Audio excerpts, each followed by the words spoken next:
Hello and welcome back to another one of my Euro 2024 videos. I of course am the FPL Train, and in this video I'm going to reveal my updated draft ahead of match day 1. Now before obviously I go through all that, on here you can clearly see I do have the groups up ahead of the Euros, and when I look at these groups, what I'm thinking is for match day 1 anyway, is which teams are going to qualify comfortably, and that is in my opinion France, Belgium and Portugal. I do expect both of them to have qualified before even the third game's even kicked off, to be honest. That's how confident I am. Even though France's group is a little bit tougher, but I'm not quite sure on Poland. I don't think they're as good as what probably they were a few years ago. Lewandowski's getting on a bit now. I mean, I know he bags goals, but the rest of the team, I don't feel it's much of a threat, to be honest. So I think France will qualify comfortably, as, like I said, Belgium and Portugal.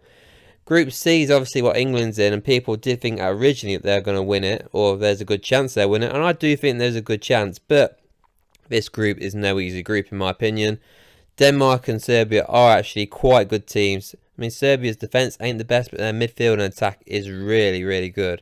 And Denmark, we always struggle against Denmark, and if we're struggling against Iceland, we're definitely going to be struggling against Denmark. Group B, though, I wouldn't touch.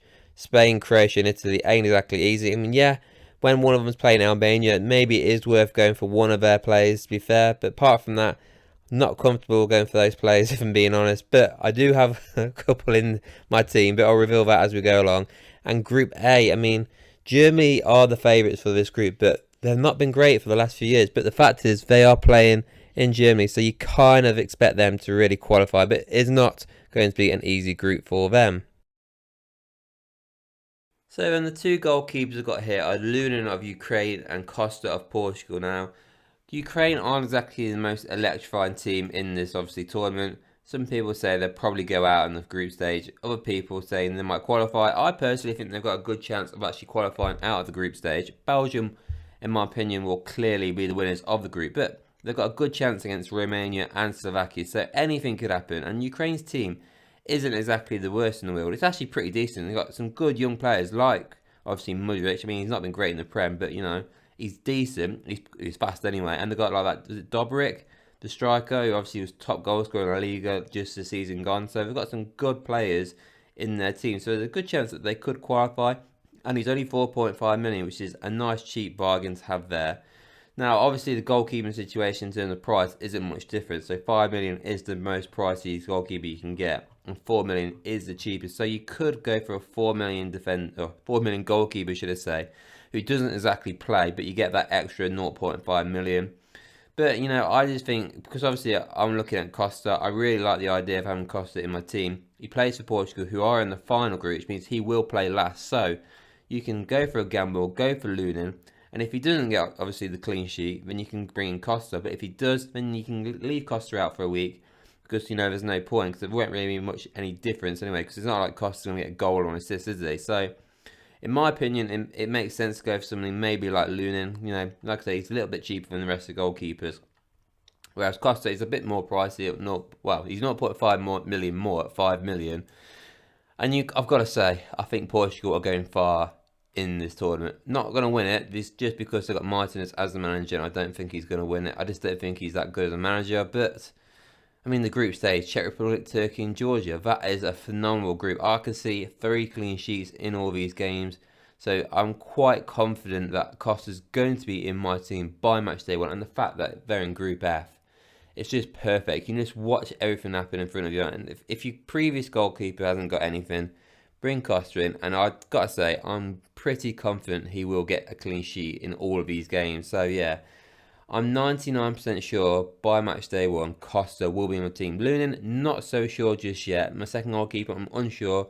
I don't know whether to go for like Lunin himself, maybe go for a player in a better international team, or just go for somebody who isn't going to play but is 0.5 million cheaper. So then onto my defenders then. First one, I've got Theo Hernandez of France. Obviously, it makes sense to go for this guy. He's definitely going to be starting for France. He's got a great team, so there's a great chance he's going to be keeping clean sheets in these 3 games. I'm not actually so sure with the Dutch one, to be fair. I think Holland will score in that game, but I think Austria, I don't think they've got much firepower, to be honest. So I think they'll be alright there. And Poland, they've got Lewandowski, and that's about it, to be honest. I don't really see any other threat there. So I do think 2 clean sheets out of 3 for sure. And even the Dutch game, he could easily get an assist or maybe even a goal. I do think France are going to go a long way in the tournament, so it just makes sense to have Theo Hernandez. Alongside him, then I've gone for Cancelo, another Portugal defensive player. So I got the goalkeeper here and now the defender. Look, he's a bit more pricey than Hernandez at 6 million. But look at those fixtures, man. Czech Republic, Turkey, Georgia. I mean, he could absolutely run them ragged in those 3 games. So it just, you'd be mental not to have a player like that at the back against those teams. So that is why I got Cancelo in there. And then I've gone for double Dutch in Van Dijk and Frimpong. Now, the reason why I've gone for them is, obviously, first up, Van Dijk is 100% going to be starting. He's obviously the captain, he's the leader of that team. Against Poland, I think he can keep a clean sheet there. France, not confident at all, to be fair. I don't think they will at all. But then Austria, I do think they can do it there as well. So that's 2 out of 3 as well. So that's pretty decent. And, you know, the guy's an absolute machine. He's massive. He can get goals from corners and free kicks. So that's why I've got Van Dijk. And the reason why I've got Frimpong alongside him is obviously because he played right wing the other night. That is pretty much it. So obviously we weren't sure if it's going to be him or Dumfries playing in the right wing back role. But then the other night he played right wing for the Dutch instead of Simmons or Simons, how you say his name. I've already forgotten. So will he start there? I'm not so sure. This one for me is a massive headache. He's only 5.5 million. So is it worth going for the gamble, having him in the team when he might not even start? That is the big issue. If he doesn't start against, obviously, Poland and they win, then you're thinking France, I don't really want, no point having him there, so I'll take him out for the France game. Let's say the Dutch somehow manage to pull it off and beat France. You then got Austria and you've qualified into the next round. You've taken him out because of the France game and he starts and scores a banger against Austria. That is the biggest issue I've got for Frimpong. He's the biggest headache of the lot I've got here. You know, he could reap out all the rewards or he can make you look foolish. That is the biggest problem. He's the biggest probably gamble to go for, but we'll have to see later on, is it worth taking? And then that finally leaves me with Møller of Denmark. Obviously, we saw him a few years ago for Denmark, absolutely smashing it on that left side in the tournament. He just seems to constantly getting either a goal, maybe even an assist. It was just crazy. The only issue is obviously his group ain't great for him, for Denmark anyway. So England are the clear favourites in that group. Then who's going to be second? It's actually, in my opinion, quite tough because Serbia are a good team. And, you know, Slovenia aren't exactly no scrubs either, to be fair to them. So, you know, it's a massive game, the first game for Denmark against Slovenia. They have to win that game. If they don't, in my opinion, I think that would be more than likely be out. But yeah, the reason why he's in there is obviously because of the performance he had in the last Euros. He was unreal, you know, so it might be worth punting. He's my least favourite player, if I'm being honest, in this team, particularly at the back anyway. But, you know, he's 5.5 million. He's only 2% owned currently right now, so he might be worth the gamble. So then with my midfielders, obviously first one there, Jude Bellingham. I feel like he's becoming more of a must to have. So obviously when I originally looked at what I was going to do, I weren't actually too fussed about whether having Bellingham or not. But then obviously England played Iceland, made us look terrible, and you're thinking, Jude didn't play, he's got to start. And you got to think back to the last tournament, he was unreal then. He's older, he's more mature, you know, he's just won the Champions League, got an assist in the final as well. He's great in the air, he's great with his feet, he's an absolute machine. He is highly owned, to be fair, and he is quite pricey, but I think it's worth having Jude Bellingham in your team, so that is why I've got him in my team. Szoboszlai is in there as well. I mean, this guy, we've seen him in the Premier League. He's a very good player. I mean, he did go a bit quiet towards the end, in all fairness to him, but, you know, Hungary aren't exactly the worst team in the world. You know, the first game is Switzerland. That is obviously a massive game. That is, in my opinion, the biggest game of the group, Hungary-Switzerland, because that is the game, in my opinion anyway, is going to be whoever wins finishes second in the group. I mean, maybe they even win it because Germany aren't exactly all there for some reason. But in my opinion, I think Scotland will come bottom of the group, and it's all about who comes second. Will it be Hungary or will it be Switzerland? So it is a massive game. And, you know, Szoboszlai is the key man for Hungary, so that is why I've put him in there. I got Barriella in there. I mean, I love this guy. I think he's a quality player. I think he is going to be starting. The only issue is after game week, well, match day one, should I say. I would be taking him out because I have no confidence against him. Well, for him against like Spain and Croatia. I think there's better options out there after that game or match day one. So for sure, I'd take him out of them. But for now, I think for match day one against Albania, I think he'll cause them absolutely havoc. So that is why I've put him in there. I've got Florian Wirtz. Obviously, this guy is unreal. He's had an unreal season just. I don't really know my international football that well, so I wasn't actually sure whether or not he will start, but apparently a lot of people are saying he will start, so that is why I've got him in there. And he's only 7.5 million. When you think about it, so far my midfielders, apart from Bellingham, they're all quite decently priced in all fairness. So at 7.5 million, the guy is very, very highly rated. I felt like I've got to have him in my team. I'm so confident of having him in my team. I think he's up there with a few players that is going to be in my team for match day one, put it that way. But yeah, he's an unreal player. It's a big, big gamble to go for him because obviously it's his first tournament, so he could just flop. Remember that, was it Timo Werner in his first tournament? So much going on about him, and then he flopped. So that is the only worry with him. And then finally, that leaves Shaqiri, 6.5 million. I've just mentioned it with Slobozlai, so that is the only issue, they're playing against each other in the first game. But this guy just seems to... It feels like he scores every tournament he's in. I don't know that for sure, so don't quote me that he does. But it just feels like he does. He's an absolutely unreal player. He's a talisman for Switzerland. I don't know if he will be on penalties. I'm just going to assume he's going to be on penalties if there is a penalty. But for sure, he is the main man for Switzerland. And that is why I want him in. Because I do think... If I go, which one do I reckon, Hungary or Switzerland? I reckon Switzerland will beat Hungary in that must-win game. And so then, that leads me on to my strikers. So, first up in here, I'll talk about Mbappe. Must have, everybody owns him, literally. He is the Erling Haaland of the Premier League in the Euros. He's 77% owned currently right now. Look, his group isn't the best, but we saw him in the World Cup, we saw him in the Euros. The guy's an absolute machine. He scored an hat-trick in the World Cup final, for God's sake, and they still lost, but still.